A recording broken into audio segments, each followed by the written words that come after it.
Hi, my name is Mark Owens and welcome to Conversational Christianity. We've been talking about the Beatitudes out of Matthew's Gospel, this progressive revelation that Jesus gave us about the reality of the kingdom of God. Today we're going to talk about blessed are those who hunger and thirst after righteousness, for they will be filled. You know, it's interesting, we lived up in Minneapolis for several years, and I was born and raised here in Atlanta, Georgia.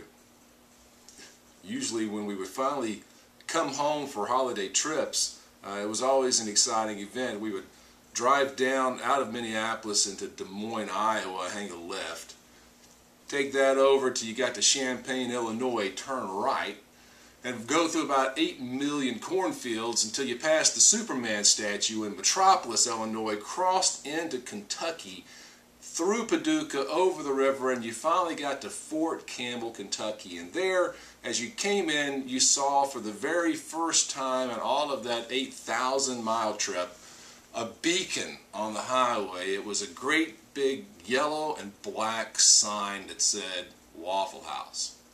The very first Waffle House that we could get to coming home from Minneapolis. Of course, every time we passed through, we had to stop because, as you know, eating at the Waffle House is one of the culinary delights of living in the South. I'll never forget stopping in and getting that first cup of coffee, the waffle, the side of bacon, and of course the hash brown smothered in ketchup. I mean, it's just a delightful thing. It was one of those things that we talked about as the miles rolled on, and we realized that we were going to have our hunger for real food satisfied. That's what appetite really is. You know, it wasn't so much a physical need for food as much as it was a passionate desire for fulfillment, for something that we desperately wanted. And that's what Jesus is talking about when he talks about blessed are those who hunger and thirst after righteousness. You see, when we enter into the kingdom of God, when we get onto this path, this new way that he's revealed for us, and we begin to see things through his eyes, we will begin to be impacted and affected by the reality, the way he is. And I believe that when we look around us and we see the unrightness of this world, and we desire for that to be made right, then we're beginning to understand how Jesus is working in the world around us. You see, when we see children starving to death simply because they were born in the wrong place in the world, and our hearts are broken, Jesus says, well, we're blessed. When we look around us and we see young people whose lives are wrecked with drugs and alcohol and all of these things leading back to the disintegration of family, and our hearts are broken, then, you know, Jesus says, you're blessed. When we are frustrated by the inhumanity and the injustice that we see, when we're impacted by wars and by just the corruption of the world around us, Jesus says you're blessed. Because he says you're beginning to see things the way that God sees them. We're being changed by his presence in our lives, and that's his great desire for us.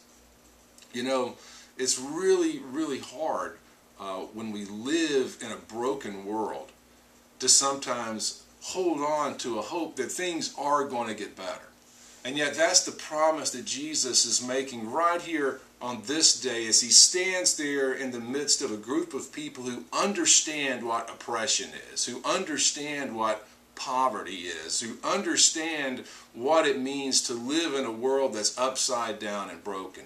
And he says to them, look, when you begin to see things the way I see them, when you, rather than selfishly trying to reach out and grab as much as you can for yourself, understand that it's better to desire that those who have less should have more, that when things are wrong, there's hope, because things are going to be made right. Jesus says, blessed are you who hunger and thirst for righteousness, for rightness, for the wrongs to be corrected. because your appetites will be satisfied. I don't know about you, but in a world that often seems crazy, I believe that's a really positive thing and a powerful thing to hold on to. There's an old song that says, I once was lost, but now I'm found, was blind, but now I see. I believe when we begin to see things through the eyes of Christ, that's the assurance that we have that indeed we are on the path, on the new way of the kingdom. And it's a great place to be. And I really appreciate you hanging out with me for these few minutes. I hope that you'll continue as we enter into this journey of enlightenment and revelation. Till then, I'm Mark Owens, wishing you peace, love, and spiritual understanding. God bless you.